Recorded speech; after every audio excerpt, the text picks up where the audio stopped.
Hello everyone. Today I wanted to talk about a 2015 movie recently released on into the Criterion collection on August 31st, 2021. And it's called Beast of No Nation, directed by Cary Fukanaga. It stars Idris, Elba, and a fantastic performance, and another fantastic performance by a child actor who had never acted. He was a non-actor before this film, Attar, and that's him on the cover of this Criterion edition. And as far as I know, this was the first Netflix movie that was released simultaneously on Netflix subscription service and also into the movie theaters, that caused the stir that in which the big AMC, Real Theaters, and a couple others wouldn't show this film in the theater because of the simultaneous release on Netflix itself. A controversy that's going on today. It's sort of changed its dimensions due to the controversy due to the virus and the long-time viability of movie theaters themselves. Beast of No Nation is a story about child soldiers in a unnamed African country. They filmed it in Ghana. But the actual incidents kind of mirror a civil war in Sierra Leone. We get very little context to what actually is going on. Abraham Attar is playing a character called Agu. He's about 11 years old. He is living in a buffer zone with his family, so they're protected by Nigerian peacemakers in this buffer zone, this community. Refugees are coming into the community. Agu has a father and mother, a strong family unit. They love their children. He has an older brother, younger sister.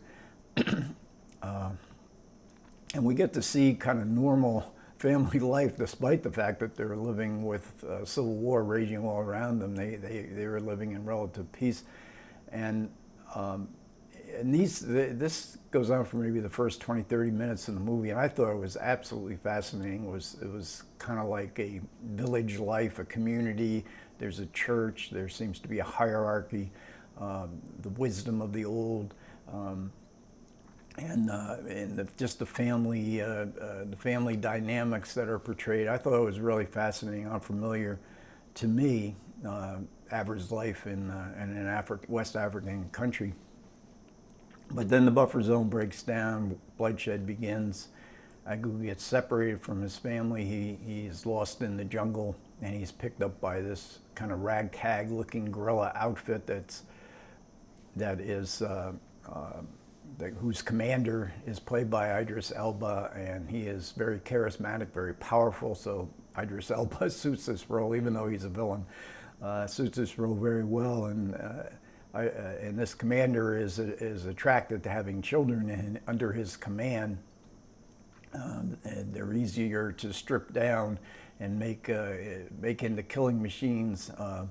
He becomes like their father figure, but he's also sadistic. He uses physical abuse and ultimately, as we see, sexual abuse in the movie.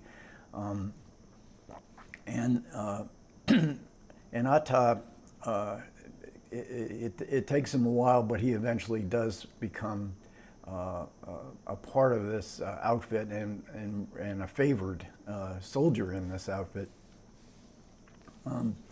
And these war scenes kind of disappointing to me in the sense that they're very. I've seen this before, so certainly not with child actors. Although there have been movies, I've not seen them that involved the child soldiers. But the scenes are familiar in the sense that Platoon, we see a good bit of Platoon in the atrocities that are committed. We see Apocalypse Now is kind of referenced in the look of the film. It delves off into kind of surrealistic drug-induced sequences. And of course, Full Metal Jacket, because we see probably 10, 15 minutes of how this commander wears down these child soldiers into making them obedient, absolutely obedient killing machines. He teaches them basically how to kill, and provides the father figure that has been absent, that is now absent from their lives. And the photography is sensational. I mean, the look that this Criterion edition has is this is kind of a drab brown, but the movie is so colorful, and Fukanaga is credited as the director of photography, which he meant to be, but he didn't mean to be the camera operator, and the camera operator pulled a hamstring on day one, and Fukanaga had to actually operate the camera and do all the, take care of all the performances. It was quite in primitive locations. Also beset by disease. There was lots of malaria. Fukanaga came down with malaria, dysentery. They were filming in the rainy season. But boy, he really captures the look of the jungle environment that these soldiers are in. And this is a guerrilla, kind of a ragtag looking guerrilla outfit. They are part of there is a supreme commander that this commander communicates with as far as some sort of strategy. It doesn't seem to be much strategy. They just seem to go from village to village and they kill. And, I have to admit I struggle with films like this because although I watched probably every American Hollywood and a good bit of non-American war films up until maybe the 1980s and Platoon and Full Metal Jacket, but I've since then experienced war film exhaustion, and so I had to struggle a bit with watching this. But of course, the main struggle I think for all audiences is watching children committing atrocities in very explicit and very violent detail. This is horrifying. It's a horrifying element of the film, and you wonder why Fukanaga. At least I did. I wondered why he wanted to make this film. Why did he want us to see all this? These children committing these atrocities. He says, he is a student. He was in college. He was a history major, and he specialized in the history of West Africa. And he had a long years passion of creating a film about child soldiers. So it means a lot to him. And he was a film school graduate, and he certainly learned the techniques of storytelling, because he does tell this story. If you can endure the atrocities that you're going to be seeing, he does tell the story in a very technically craftsman-like manner, and Fukanaga is the director of the long-delayed new James Bond movie. So his technique, you can see the techniques here, even though this is a personal story, and I suspect that he's doing the James Bond movie because he loves James Bond movies and he has a chance to do them. It's not a personal project. But this is something that really means something very deep to him. And there's some there's one particular strand in the movie I thought would have been interesting to develop, and that's the strand of the mother, the maternal. As the buffer zone collapses in the beginning of the movie, the mother and the younger sister of Agu is shipped off to a big city, hopefully to be safer there, to live with Agu's aunt, the mother's sister. And then she disappears from the film, except for one moment in the film when Agu, under the influence of drugs, misidentifies a woman as his mother, and he gets all emotional. But that too is punctuated by probably, for me at least, the most horrifying atrocity in the movie. But the idea of how these children, or how anybody, but particularly children in this case, can be made into killing machines, into beasts and devils, and that's how Agu describes himself, as a beast, as a devil. Without the mother image, without the maternal influence, that men will go crazy without maternal influence. The film doesn't develop that strand, but it could be seen that the evil, their complicity in their indoctrination is that they're drawing, the commander is drawing on the evil that exists already within people, within men in particular. And I'm also reminded of William Golding's Lord of the Flies, the book where in that novel, if you're not familiar with it, it concerns a World War II incident where a plane crashes on a deserted island, tropical island, and only the boys are left. There's schoolboys, English schoolboys are left to fend for themselves. And in Golding's vision, ultimately they will become beasts. There's no adult supervision, especially there's no maternal presence for the boys to repress their, what Golding sees as their natural tendency to become a beast. But that's just my own take on the film. But I was worried a little bit about what would the effect of, and I'm sure most people are, what would the effect on these actors? These are all non-actors. Fukanaga found the children, found them all in schools, and one of the boys he found right on the street, who was living on the street, who has a significant role in the movie. What was the influence on teaching them? Because we even see a snippet where Agu and his friend are being coached, this is behind the scenes snippet, coached in how to slice open a skull with a machete.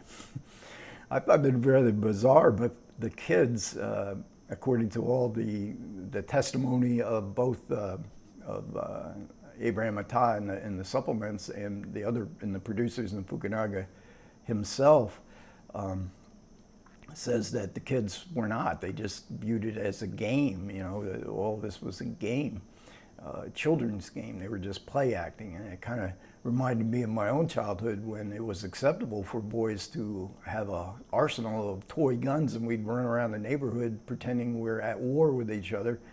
You know, again, my parents for the most part thought, well, that's what boys do. But there was a revealing moment in the, I think it was in the commentary, one of the supplements, where Fukanaga expresses the same feeling that I had, that his favorite scenes are the first 20, 30 minutes, but he's haunted. Maybe the children aren't, but he himself is haunted by these atrocities that he has recreated on film. So you wonder, and in the supplements, it's all about the production history and the challenges, but you never get, there's never any discussion of what Fukanaga believes, why he wanted to make the film, or what he wanted, what kind of reaction he desired from the audience. And he says, in one part, he says, well, I had to pull back. The actual history of child soldiers is way worse than what I showed. And they ran out of money, so he was going to show some more. He had other sequences in the screenplay, but they ran out of money, so he had to end the film. So I guess it's time to get to the supplements here. The supplements are really good. There's kind of one of them is kind of a round table discussion. Various people are filmed. They're not together, but we see them off and on. And these include the producers, also the two star actors, Idris, Elba, and Abraham Attar. And again, they discuss how they were cast, what they thought about the movie. It was a tough role for Idris Elba because the character is so dark, and the sexual abuse scene that occurs in the film, he didn't even want to do it, and Fukanaga didn't want to do it either. But this is based on a novel, and the novelist is also part of this discussion in this supplement that goes on for about 30 minutes, 60 minutes. It's very comprehensive and very interesting. The novelist wanted that scene in the movie, the sexual abuse scene. And then we get a conversation between Fukanaga and a black film critic by the name of Franklin Leonard. They appear to have been friends before this conversation. One of the interesting points brought up in this conversation is one in which the issue of whether Fukanaga, who had a Japanese father, Swedish mother, whether he has the right to tell this story.